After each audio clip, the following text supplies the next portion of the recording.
Welcome back to the part 4 of this video. The first question is, what is the main indication of this procedure? I must say that this video is going to be a little bit of toughest.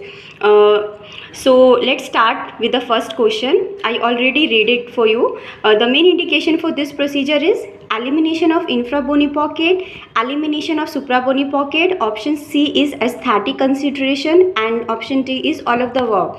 So make a guess. I tell you the right answer. So this procedure is basically gingivectomy. Alright. So the procedure shown in that of gingivectomy, and what are the indication of gingivectomy and what are the contraindication of gingivectomy, because it is very important. It is asked by every time in every exam, especially NEET, MDS and UPPSC. So indication of gingivectomy are elimination of suprabony pocket regardless of their depth if the pocket wall is fibrous and firm. And the second indication is elimination of gingival enlargement. So basically for suprabony pocket, gingival enlargement and elimination of suprabony periodontal abscess. These are the three indications of gingivectomy. So if you know the procedure, you can easily solve this question. So the right answer is option B, elimination of suprabony pocket. Okay. But what are the contraindication of gingivectomy? Gingivectomy is contraindicated in which need for bone surgery or examination of bone shape and morphology. And the second is situation in which the bottom of the pocket is apical to the mucogingival junction. Okay, and of course where aesthetic consideration is there, so there is no perform the gingivectomy. So here's the right answer is option B. Now come to the next question. Okay, what is true about the following incision? So you can heard this picture. You can remember this picture. It is present in Carinja also, the perio book, special perio book in BDS. Okay, so what is the incision? The right answer is, okay, let's come to the option. Option A is remove pocket wall. Option B is remove pocket lining. Option C is also called reverse bevel incision, and option D is both B and C.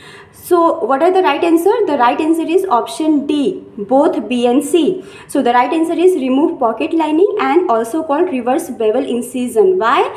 Because the image is of internal bevel incision. This image is a internal bevel incision and it starts from a designated area of the gingival and is directed to an area at or near the crest of the bone, right?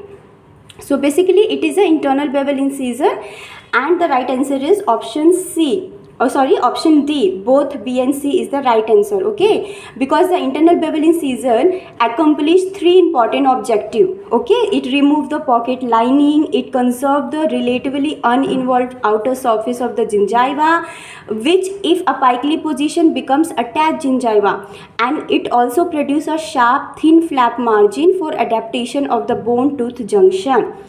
Okay, now come to the next question. It's very important question. What is the treatment plan for patient age 38 years with pocket depth of 7-8 mm and following type of bone defect? Okay, so the option is scaling and root planning, frenectomy, flap surgery, vestibuloplasty. So here you can see that picture. What you can see is that there is a extreme recession is present there, right? Exposure of root is there, deep periodontal pocket is obviously there, right? So the right answer is flap surgery. Option C is the right answer. Okay, why? Because defect shown is of infrabony pocket. Okay, there is infrabony pocket there, and flap are used for protect therapy to accomplish the following, like increase accessibility to root deposit for scaling and root planning, and the eliminate or reduce pocket depth by resection of the pocket wall. Third is expose the area to perform regenerative methods. Okay, so for regenerative methods also we do a flap surgery because it make a easy for accessibility to root deposit for scaling and root planning. So the right answer is option C. Okay, now come to the next question. Next question is the purpose of the following devices.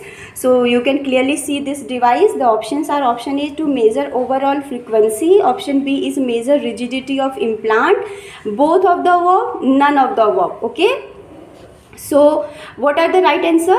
The right answer is option B. The image is of perio test. This image is a perio test. And perio test, why we use perio test? Because perio test helps in measuring the rigidity of an implant. Okay, so option B is the right answer, measure rigidity of implant. Okay, now come to the next question. What is the disadvantage of the following? So you can see here, this is floss. Obviously this is floss. So option A is difficult to use, option B is don't clean surface properly, option C is both A and B, and option D is time consuming. What are the right answer?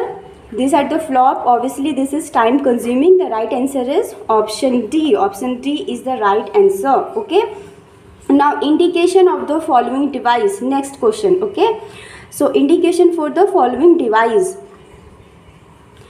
Option A is clean interdental areas, option B is furcation areas, option C is isolated area of deep recession, and option B is both B and C. So what are the right answer?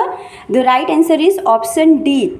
The images of single tufted brushes. Basically these are single tufted brushes. Okay, they provide access to furcation areas or isolated areas of deep recession and work well on the lingual surface of mandibular molars and premolars. So basically we use in mandibular and premolars areas.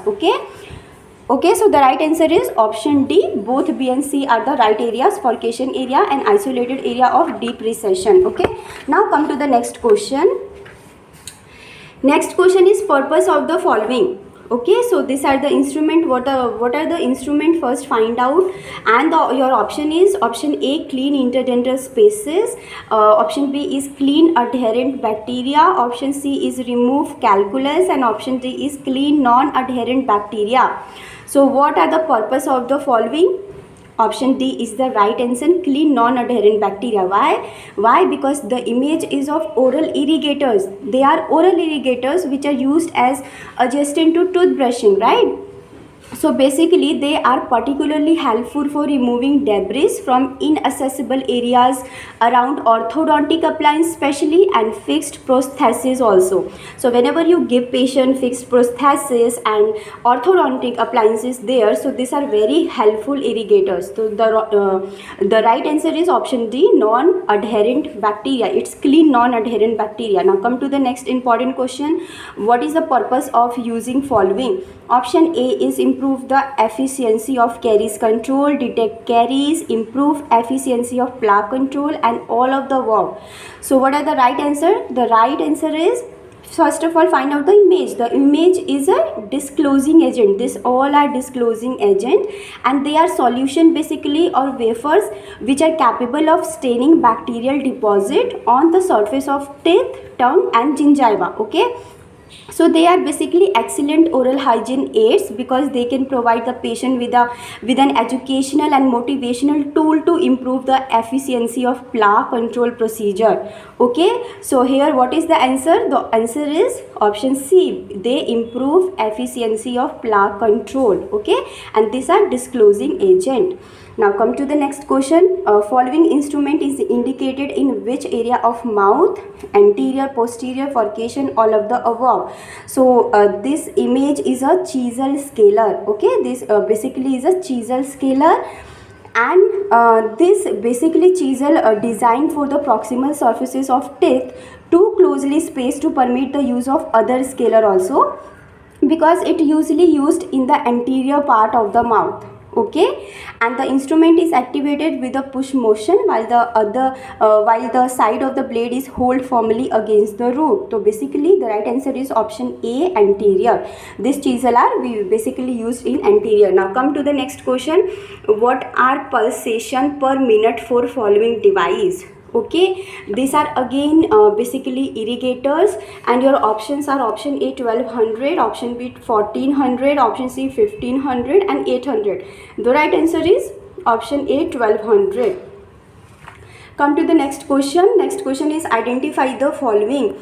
Option A is Kirkland knife, option B is Merrifield knife, option C is Auburn knife, and option D is Austen bin chisel. So what are the right answer? Just look at this diagram. What are the right answer? The right answer is option C, Auburn knife. Okay, the image is of Auburn knife. Auburn knife #12 is an example of knife used for interdental areas. So what are the indication of Auburn knife? Interdental areas. Okay, the option C is the right answer. Now come to the next question. What is the first radiographic sign in a 55-year-old male patient having the following clinical condition? Your option is option A, vest shape radiolucency, option B, no sign, option C is loss of crestal bone, and option D is loss of lamina dura. What are the right answer? What are the right answer? The answer is loss of lamina dura. Option D is the right answer. Why? Because the case is of typical case of generalized chronic periodontitis. Obviously the image shown is here. We can clearly see the case is generalized chronic periodontitis, and if you see the radiographic sign, the radiographic signs are fuzziness and disruption of lamina dura first of all. Okay, earliest radiographic change in periodontitis is loss of lamina dura. So the option D is the right answer. So hope you like the video. If you like the video, please give a thumbs up.